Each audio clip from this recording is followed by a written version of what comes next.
ఈ షారోను పొలము సంఘపు ఆత్మీయ తల్లి 2009 ఆగస్టు 9న షారోను పొలము మినిస్ట్రీస్ అనే ఒక సంఘాన్ని దేవుడు చూపిన తలాంతును బట్టి, దేవుడు ఇచ్చిన దర్శనాన్ని బట్టి 2009 ఆగస్టు 9న గొల్లపూడిలో దేవుడు ఎన్నుకున్నటువంటి ఒక స్త్రీ, ఆమె దేవుని చేత ఎన్నుకోబడి అనేక ఆత్మలను సంపాదించాలని దేవుని యొక్క ప్రణాళిక చొప్పున ఈ గొల్లపూడికి వచ్చారు. దేవుడు పురుషుడు స్త్రీ అని ఏ భేదము దేవుడు చూపలేదు. కాబట్టి దైవజనులు స్త్రీలు ఉన్నారు, పురుషులు ఉన్నారు. దేవుడు ఈ షారోను పొలము సంఘానికి ఇచ్చినటువంటి మా ఆత్మీయ తల్లి ఎంతోమంది యవనస్తులను దేవుని యొక్క పని కొరకు ఎన్నుకొని మా కొరకు, మా సంఘము కొరకు, సంఘ కుటుంబాల కొరకు అనునిత్యము ప్రార్థన ద్వారా దేవుణ్ణి బ్రతిమలాడుతూ సంఘాన్ని దినదిన అభివృద్ధి చేస్తున్నటువంటి మా ఆత్మీయ తల్లిని గౌరవంగా అందరం కలిసి చప్పట్లు కొడుతూ వాక్యాన్ని వారు ఉపదేశించడానికి వస్తుండగా చప్పట్లు కొడుతూ మరి దైవజనులను ఆహ్వానించుకుందాం. గట్టిగా చప్పట్లు కొడదాం. ఇక్కడ మీటింగులు జరిగినా, సెమీ క్రిస్మస్ జరిగినా ఇతర దైవజనులు వచ్చేవాళ్ళు మా సంఘం యొక్క కోరిక మేరకు ఈసారి దేవుని వాక్యాన్ని అందించడానికి ఒప్పుకున్నారు. కాబట్టి అమ్మగారికి మా ప్రత్యేకమైన వందనాలు తెలియజేస్తా ఉన్నాను. వాక్యంలోనికి వెళదాం.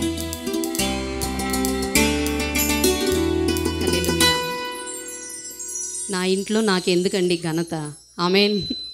ఆల్రెడీ ఏదన్నా ఊర్లో వెళ్తే చాలా గొప్పగా చెప్తూ ఉంటారు.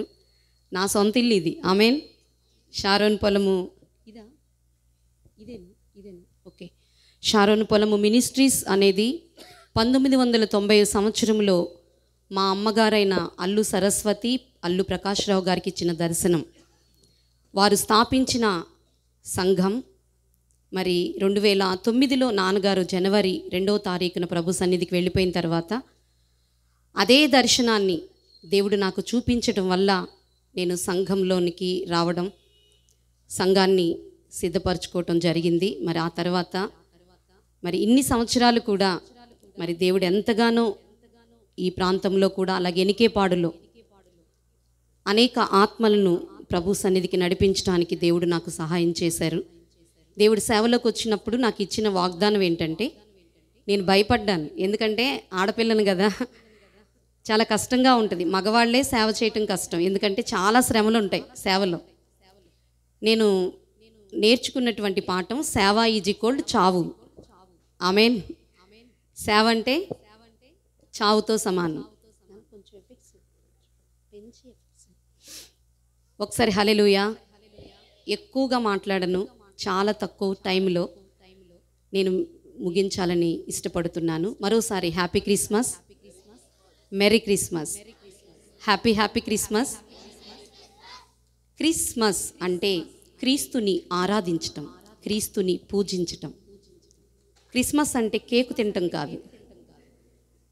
క్రిస్మస్ అంటే ఇప్పటి వరకు మన పిల్లలు నృత్యాలు చేశారు, అది కూడా కాదు. నిజమైన క్రిస్మస్ అంటే క్రీస్తుని మన జీవితాల్లో కలిగి మనం క్రీస్తుని ఆరాధించటం. హల్లెలూయా. ఈ రాత్రి అట్టి భావంతోనే ఈ కూడికను మేము సిద్ధపరచడం జరిగింది. మరి ప్రభు మనకిచ్చినటువంటి గొప్ప అవకాశాన్ని బట్టి ఒక క్రిస్మస్ పాటని పాడిన తరువాత నేను కొంచెం సేపు, చాలా తక్కువ టైంలో మరి నా వాక్యాన్ని మీ వద్దకు తీసుకురావాలని ఆశపడుతూ ఉన్నాను.